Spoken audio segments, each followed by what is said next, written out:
Hey, I'm Matt with Meat Church. Let's make these adobo fire chicken tacos.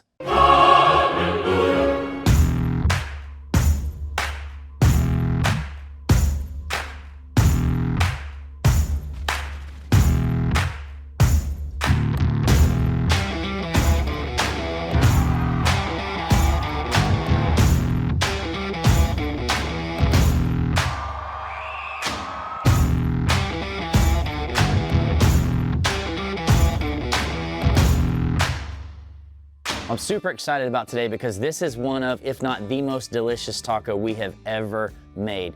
Today's recipe is not just another recipe to fill a weekly spot.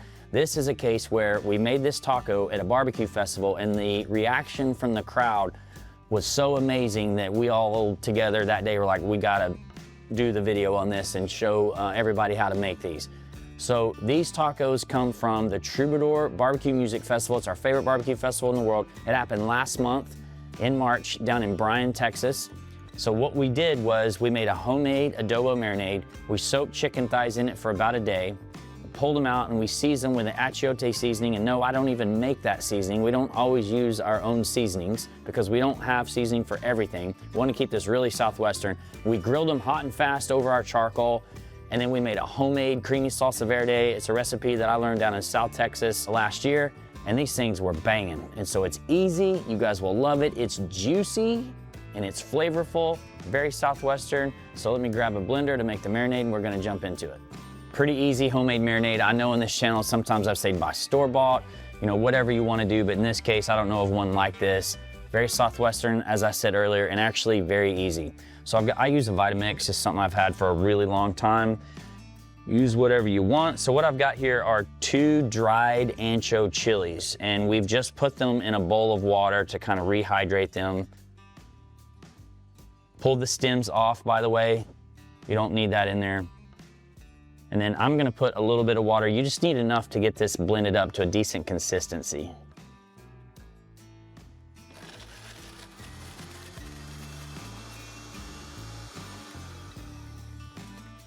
So we're gonna marinate. I'm grabbing a food safe container to marinate in. Let's pour this out. I wanna get those last remaining remnants out of there. One of the ingredients in the marinade is orange juice, so I'm gonna use that.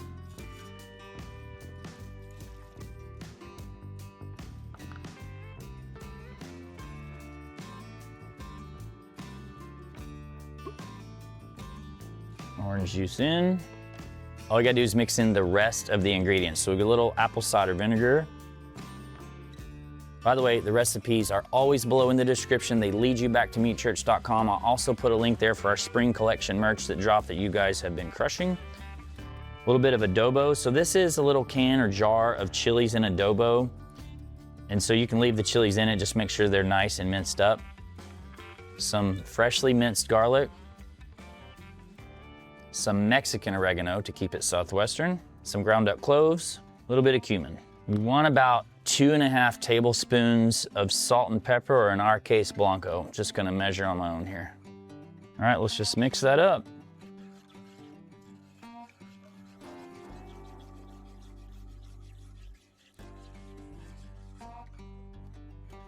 Smells amazing. I'm telling you, this is super delicious. So this is gonna be like a la Mexican meat market marinade, sorta. It's not intended to, you know, replicate what we're getting at La Michoacana or Super Garcia. It's just another really delicious Southwestern marinade. So now time to go in with the chicken. So this is 3 pounds of chicken thighs. We're all about cooking on a budget right now. Groceries are high. You can use breast meat if you want, but all the good cooks know that thighs are where the flavor's at. So I'm gonna put this down in here. I'm gonna work it around with my hands, just make sure it's nice and coated. I'm going 24-hour marinade. Made some yesterday, it's already in my fridge. I'll grab that in just a second.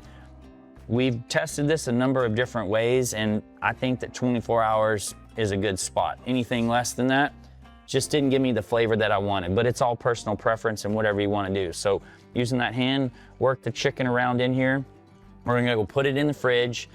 And then honestly, you know, what I like to do is in that 24 hours, I'm gonna do this again. I'm gonna toss this around, make sure everything's nice and coated. Don't just leave it like this. And then we will come back and season the chicken after it's been marinated and get to grilling. All right, you can see the great color on this chicken after it's been soaking for 24 hours. Smells unbelievable. I'm gonna flip this over on the kind of thicker meat side. We're gonna season this, and we're gonna season on the ugly side first. That way I end with the pretty side, because that's how I'm gonna start my grilling process. So I always tell you, eat with your eyes first. Ooh, that's a big one. So I'm gonna try to make as pretty as possible, even though we're cutting this up. All right, talk about seasoning. And I mentioned we're gonna use something that I don't sell, but I'll give you alternatives that I do. So this is an Achiote seasoning from my local H-E-B, just something that I like. I always say, make my recipes your own, so use whatever you want. This does give me a good opportunity to address the very few haters that jump on and say that I only make these videos to promote our seasonings. I make these videos because I'm one of the most passionate people you know when it comes to cooking, especially outdoors, and I just want to inspire you to do it.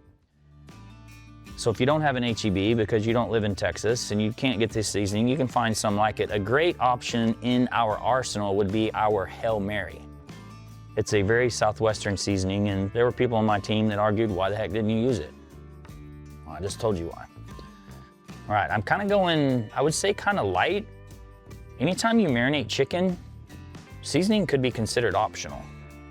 But I think meats need an appropriate level of salt, and so here we are. All right, we're grilling today over pretty high heat. I would say I would like to do medium high heat. I'm cooking on my mill scale yakitori, and I love this because I can adjust the variable height of it. The reason I'm doing this over direct heat charcoal is I really want char on this. That's what I'm looking for. And so you can cook this on whatever you want to cook, whatever you got is what I always say. But it's very important when grilling to use your senses. Actual grilling over a hot fire is a lot harder than some people think, because you want to get that appropriate level of char, but you don't want to burn it. So that's why I love using this grill, because I can go up and down. It's kind of like the Santa Maria over my shoulder.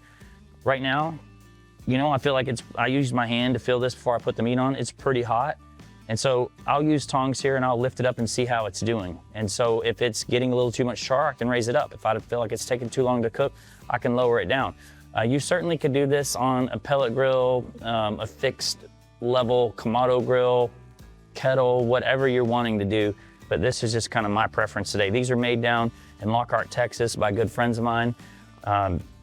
Tough dudes that earn it every day, welding in a really hot shop. But I absolutely love cooking on it because it's just like my mill scale smokers. These are cookers that I'll hand down to my kids. So not only are they a ton of fun to cook on, they're gonna have a great story one day for my family. I'm feeling comfortable about where these are, so I'm gonna move them a little bit closer to the fire.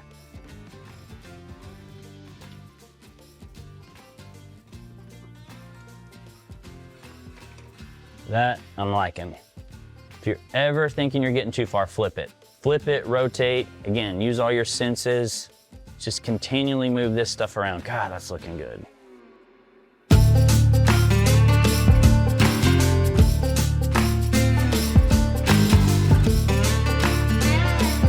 So while I'm cooking these chicken thighs, let's talk about the creamy salsa verde that we're gonna top these with at the end.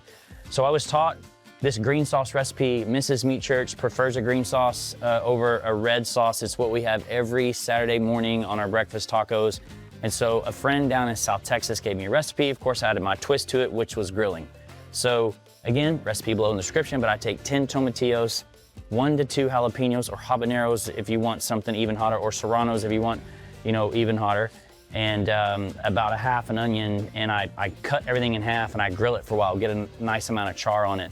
Throw that in a blender with a bunch of cilantro, some garlic, some olive oil, and it's a creamy salsa verde that's amazing. And if you don't put a lot of peppers in it, it won't be real spicy. So the great thing about it, if you like it hot, you can add more higher Scoville level peppers or more of them. And it's just creamy delicious. I keep saying I love cooking on this grill, but you can see here, that level of char, that's what I'm looking for. I want the flavor in that. Unbelievable. And I've moved the grates up and down, just kind of figuring out where I'm at. Obviously, you got to take chicken to at least 165, but thighs, dark meat, you can go even further. So you can get even more char. So cook it to your liking.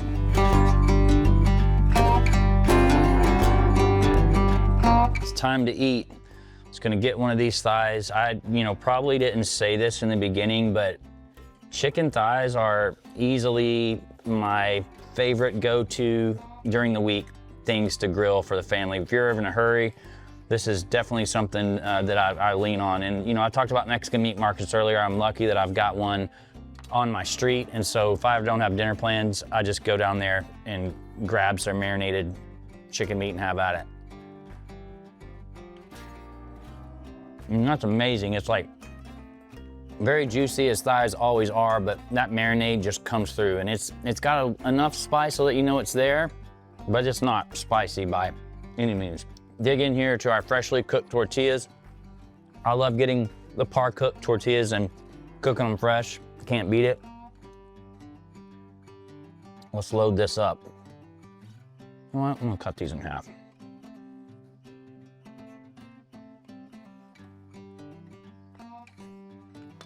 There we go. I like a meaty taco. So we've got that creamy salsa verde that I talked about. This is also not spicy. This actually, we went with 1 jalapeno. So if you made your chicken too spicy, this would be the relief from that. So I like to balance things out. So knowing that I wasn't gonna make the chicken too spicy, just a little spicy, I went a little more mild on this stuff. So we're gonna put a little cotija cheese, which I'm a big cheese fanatic, so you can't have too much. And then we made our famous pickled red onions. Again, recipe below that leads you to meatchurch.com. We keep these on hand all the time. They're super quick and easy to make, but I mean, look at this. You got the beautiful contrasting colors. So this just screams Southwestern, honestly, before you even take a bite of it, but they're a great little crunch element. Nice little acidity in them. Tell you right now, my white people taco game is gonna be pretty strong with this one, I already know. Unreal. I ain't mad at that for sure. Not too spicy. Southwestern. Again, the heat level lets you know it's there. Like I can feel a little sizzle, but it's not hot. You could have made it hot if you wanted to. Your family will love these. In fact, I'm making these for my family tonight. We're hosting one of our big vendors in town this week. We are making this for them. We're making it for our staff lunch. And anytime I say that, you know it's a good one. So definitely put this on your recipe playlist. We're gonna put it, speaking of playlists, we're gonna put this in our taco playlist. We have lots of delicious tacos for you guys. I love the Southwestern flavor of this. This is a win. We did the video because it was such a big hit at Troubadour. So we appreciate you guys being here. Please make sure that you like and subscribe, and I will see you guys next Wednesday.